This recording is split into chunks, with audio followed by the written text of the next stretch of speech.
നഗരമേ നന്ദി. പുറമേ നിന്നെത്തിയവരെയും ചേർത്തുപിടിച്ച കോഴിക്കോടിനെക്കുറിച്ച് സ്നേഹപൂർവം.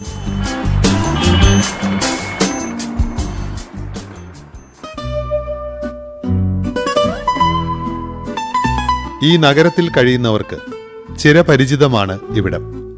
ഒരിക്കലെങ്കിലും മാറി നിന്ന് നോക്കുമ്പോൾ പ്രിയ നഗരം എങ്ങനെയിരിക്കും?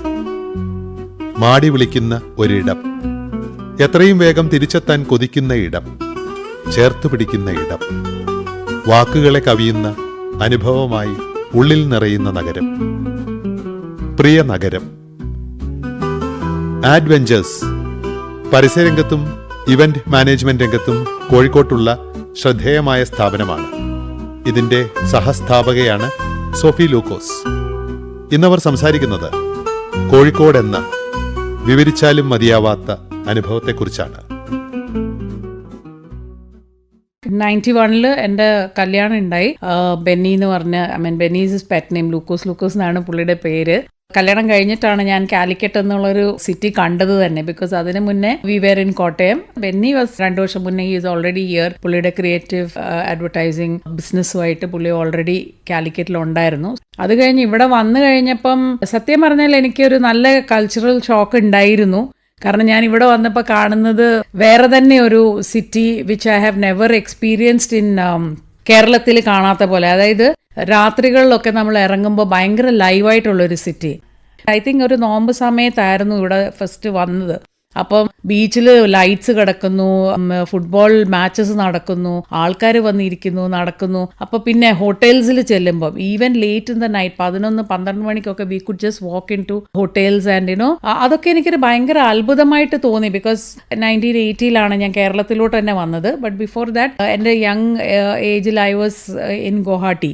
പക്ഷെ അവിടെ നിന്ന് നമ്മൾക്ക് അങ്ങനെ ഒരു നൈറ്റ് ലൈഫ് ഇതേപോലെ ഞാൻ കണ്ടിട്ടില്ല, എവിടെയും കണ്ടിട്ടില്ല. I used to feel a lot of energy in Calicut actually.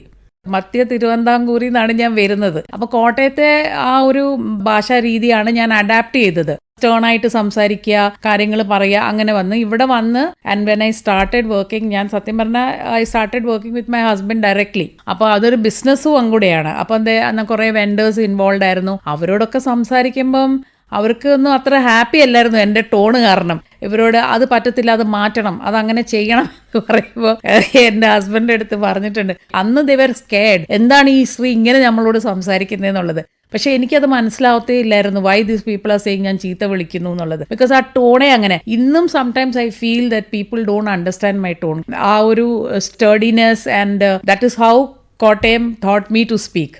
കോഴിക്കോട്ടെ ആ വിനയം ഇന്നും എനിക്ക് കിട്ടിയിട്ടില്ല. ചില ഭാഗത്തൊക്കെ കിട്ടിയിട്ടുണ്ട്. ഡെഫിനറ്റ്ലി ഞാൻ കോട്ടയത്തോട്ട് തിരിച്ചു പോകുമ്പോൾ ആൾക്കാർ എന്നോട് ചോദിക്കാറുണ്ട് കോഴിക്കോട് നിന്നാണോ വരുന്നതെന്നുള്ളത്.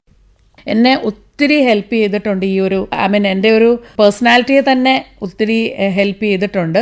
കാലിക്കറ്റിലെ ആൾക്കാരുടെ ആ ഒരു ഹോസ്പിറ്റാലിറ്റി, അവരുടെ ആ giving mentality, and I understand that it has moulded me into a very different person from what I was when. എൻ്റെ ഒരു ചെറുപ്പകാലത്തിനെക്കാട്ടിലും ഒത്തിരി വ്യത്യാസമായിട്ട് എന്നെ മോൾഡ് ചെയ്തിട്ടുണ്ട്. ഐ ഓൾവേസ് ഫീൽ ഇവിടുത്തെ ആൾക്കാർ ഭയങ്കര ലവിങ് ആണ്, ഭയങ്കര ഗിവിങ് ആണ്. അതായത് നമ്മൾ ഒരാളുടെ വീട്ടിൽ ചെന്നാൽ, ഇപ്പം ഞാനൊക്കെ ഒരു ഇവൻറ്റ് ചെയ്യാൻ ചിലപ്പോൾ പന്തലുകാർ ആയിരിക്കും അവിടെ നിൽക്കുന്നത്. ആദ്യം ഇനിഷ്യൽ സ്റ്റേജിൽ പന്തലായിരിക്കുമല്ലോ ഇടുന്നത്. അപ്പോൾ ഒരു 10-11 മണിയാകുമ്പോഴത്തേക്കിന് എന്താണേലും ഒരു ജ്യൂസ് ആണെങ്കിലോ അല്ലെങ്കിൽ എന്തെങ്കിലും കടി, it will come to the entire crew there. അത് പന്തലുകാരാണോ ഇന്നയാളാണോ അന്നയാളാണോ എന്നൊന്നും നോക്കൂല.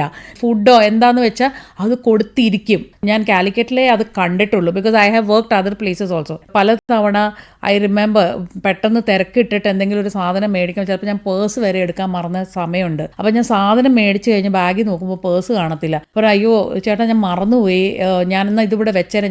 ഇല്ല മാഡം അത് കൊണ്ടുപോയിക്കുക. അല്ല ഞാൻ പൈസ തന്നിട്ടില്ല. അല്ല കൊണ്ടുപോയിക്കുക മാഡം, തിരിച്ച് തന്നാൽ മതി. അത് പറയുമ്പോൾ ഞാൻ ആലോചിക്കും ഇയാൾക്ക് എന്താ ഗ്യാരണ്ടി ഞാൻ തിരിച്ചു, ഞാൻ ആരാന്ന് പോലും ഇയാൾക്ക് അറിയില്ല. പക്ഷേ അങ്ങനത്തെ കാര്യങ്ങളൊക്കെ ഞാൻ കാലിക്കറ്റിലാണ് ഏറ്റവും കൂടുതൽ കണ്ടിട്ടുള്ളത്. വേറെ ഒരു രാജ്യത്ത് പോലും ഞാൻ കണ്ടിട്ടില്ല ഇങ്ങനെ. ഇപ്പോൾ ഒരു ഈറ്റ് ഹബ്ബാണ്. എൻ്റെ ഫ്രണ്ട്സൊക്കെ കോട്ടയത്ത് നിന്ന് they just take the Vande Bharat, come here only to go jumping from one restaurant to the other. കാരണം അത്രയ്ക്ക് നല്ല ഒരു റെസ്റ്റോറൻറ്റിലുള്ള ഫുഡല്ല മറ്റിടത്ത്. ടേസ്റ്റ് വ്യത്യാസം പല ഇത്. അപ്പോൾ പലതരത്തിലുള്ള ക്വിസീൻസ് ഇപ്പോൾ ഇവിടെ ഉണ്ട്. മലബാറിയൻ ഫുഡ് ഇത്രയും ടേസ്റ്റി ആയിട്ടും അതുവരെയും സ്വീകരിക്കുന്ന ഒരു ജനമാണ് നമുക്കിവിടെ ഉള്ളത്. They are ready to go with the other cultures, അതും അവർ ഇതേ imbibe in them all that, അതൊക്കെ അവർ ചെയ്യുന്നുണ്ട്. അപ്പോൾ അവർക്കൊക്കെ ഭയങ്കര ഇഷ്ടമാണ് കാലിക്കറ്റ് വന്നിട്ട് പിന്നെ ഷോപ്പിംഗ് ചെയ്യുക. എൻ്റെ ഒരു വളരെ ക്ലോസ് ഫ്രണ്ടാണ് ഇവിടുത്തെ ഒരു വലിയൊരു ടെക്സ്റ്റൈൽ ഷോപ്പ്, അവിടെയാണ് ആൾക്കാർ സ്ഥിരം വരുന്നത്. ഞാൻ അവരെ വിളിച്ച് പറയും, എൻ്റെ ഇത്ര ഫ്രണ്ട്സ് കോട്ടയത്തുനിന്ന് വന്നിട്ടുണ്ട് കേട്ടോ എന്ന് പറഞ്ഞു കഴിഞ്ഞാൽ അവിടുത്തെ ഓണേഴ്സ് കഴിഞ്ഞ ഉടനെ തന്നെ അവരോട് ചോദിക്കും ഭക്ഷണം കഴിക്കണ്ടേ, തൊട്ടപ്പുറത്തുള്ള റഹ്മത്തിൽ കയറ്റി ഭക്ഷണം കഴിപ്പിച്ചിട്ടാണ് അവരെ വിടുന്നത്. വിതൗട്ട് അവരോട് പേയ്മെൻറ്റ് പോലും ചോദിക്കില്ല കേട്ടോ, ഇവരാണ് അതിൻ്റെ പേയ്മെൻറ്റ് കൊടുക്കുന്നത്. ഭയങ്കര ഒരു അതിശയമാണ്. കാരണം ഇവർ കച്ചവടം ഇരിക്കുന്ന ആൾക്കാർ നമുക്ക് ഭക്ഷണം മേടിച്ച് തന്ന് അത് അവരുടെ പ്രോഫിറ്റിൽ അത് കുറയാ അങ്ങനത്തെ ഒന്നും അവർ ചിന്തിക്കാറ് പോലും ഇല്ല. അതുകൊണ്ട് തന്നെ people love coming here. I have groups coming here in between, like ബെന്നിയുടെ ഫ്രണ്ട്സ് ആണെങ്കിലും എൻ്റെ ഫ്രണ്ട്സ് ആണെങ്കിലും വന്നു കഴിഞ്ഞാൽ ഇവിടെ ഹോട്ടലിൽ താമസിക്കും, 3-4 ദിവസം ഇവിടെ കറങ്ങി നടക്കും, എവിടെയാണ് ഷോപ്പിംഗ് ചെയ്യേണ്ടത് അവിടെയൊക്കെ ഷോപ്പ് ചെയ്തു പോകും. എനിക്ക് തോന്നുന്നത് കാലിക്കറ്റിലാണ് ഇപ്പോൾ നല്ലൊരു ഡെവലപ്മെൻറ്റ് ശരിക്കും വന്നുകൊണ്ടിരിക്കുന്നത്. ആൻഡ് കുറേ കാര്യങ്ങളും ഉണ്ടല്ലോ നമുക്ക് ഡെവലപ്മെൻറ്റ് വരാൻ. We have the backwaters, we have the beaches, we have the mountains. ഇവിടെ ഇല്ലാത്ത ഒന്നും ഇല്ല. Only thing we have to develop it, അത്രയേ ഉള്ളൂ. എൻ്റെ മോൻ actually he's an NID graduate. പുള്ളി ആദ്യം മൈക്രോസോഫ്റ്റിലായിരുന്നു വർക്ക് ചെയ്തത്. He was in Hyderabad. ആ കൊറോണ ആയ സമയത്ത് പുള്ളി വർക്ക് ഫ്രം ഹോം തുടങ്ങി. അത് കഴിഞ്ഞ് പുള്ളി തിരിച്ച് മൈക്രോസോഫ്റ്റിൽ പോയിട്ടേ ഇല്ല. Because he said I don't want to go. അപ്പോൾ റിസൈൻ ചെയ്തു മൈക്രോസോഫ്റ്റിന്. He doesn't want to shift from Calicut. ഞാൻ പലതവണ പറഞ്ഞിട്ടുണ്ട്, see the kind of work that you are doing, you can get more work if you go outside Kerala or outside India. പക്ഷേ for him he saying, അമ്മ, this luxury I will not get anywhere, where you people are near, my old time school friends are near, and ഈ ഒരു atmosphere എനിക്ക് വേറെ എങ്ങും കിട്ടത്തില്ല. Because കുറേ നാൾ അവൻ ബോംബെയിലുണ്ടായിരുന്നു, പിന്നെ ഹൈദരാബാദിലുണ്ടായിരുന്നു, കുറച്ച് ഡൽഹിയിലുണ്ടായിരുന്നു. But he says Calicut is my home. എൻ്റെ മോള് she is working in Vancouver. അവൾ ആക്ച്വലി ഒരു urban ഡിസൈനറാണ്. അങ്ങനെ അവൾ വാൻകൂവറിൽ പോയി. പക്ഷേ അവൾ എന്നും പറയും, ultimately I am coming back to Calicut. തിരിച്ച് കാലിക്കറ്റ് വരും, I will be in Calicut എന്നാണ്. കാലിക്കറ്റിൽ എനിക്കുള്ള ഫ്രണ്ട്സ് ഇവരെല്ലാം പല രാജ്യങ്ങളിൽ ഇവിടെ വന്ന് സെറ്റിലായത്. ഒന്നിൽ മാരേജോടുകൂടി അല്ലെങ്കിൽ അവരുടെ വർക്ക് സംബന്ധമായിട്ട് ഇവിടെ വന്ന് സെറ്റിലായ ഒരു ഗ്രൂപ്പ് ഓഫ് വുമൻ ആണ്. And we love Calicut because നമ്മൾ സംസാരിക്കുമ്പോഴും everyone, like I have friends who have been born and brought up in metro cities. അവർ പോലും കാലിക്കറ്റിനെ ദേ ഓൾസോ സേ, നമ്മുടെ ടോക്സിൽ അവരും പറയാറുണ്ട്, we feel very much home. നമ്മൾ യാത്രയ്ക്കൊക്കെ പോയി കഴിയുമ്പോൾ within 4 to 5 days we feel like coming back to Calicut. കാരണം ആ ഒരു വാംത്ത് നമുക്ക് വേറെ എങ്ങും എല്ലാ രാജ്യങ്ങളും കണ്ടു കഴിഞ്ഞാൽ പിന്നെ തിരിച്ചിങ്ങോട്ട് വരണം. അതാണ് നമുക്ക് ഏറ്റവും ഇഷ്ടം. നമ്മളുടെ ഫ്രണ്ട്സ്, നമ്മുടെ ആ ഒരു community where they have been with us. And I don't know, അതിൽ കൂടുതൽ എനിക്ക് പറയാനില്ല. We are quite relaxed here.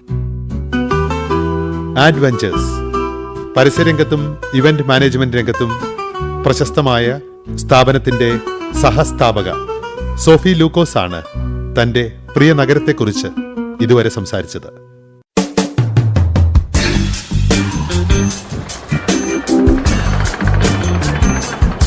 നഗരമേ നന്ദി. പുറമേ നിന്നെത്തിയവരെയും ചേർത്തു പിടിച്ച കോഴിക്കോടിനെ കുറിച്ച് സ്നേഹപൂർവം.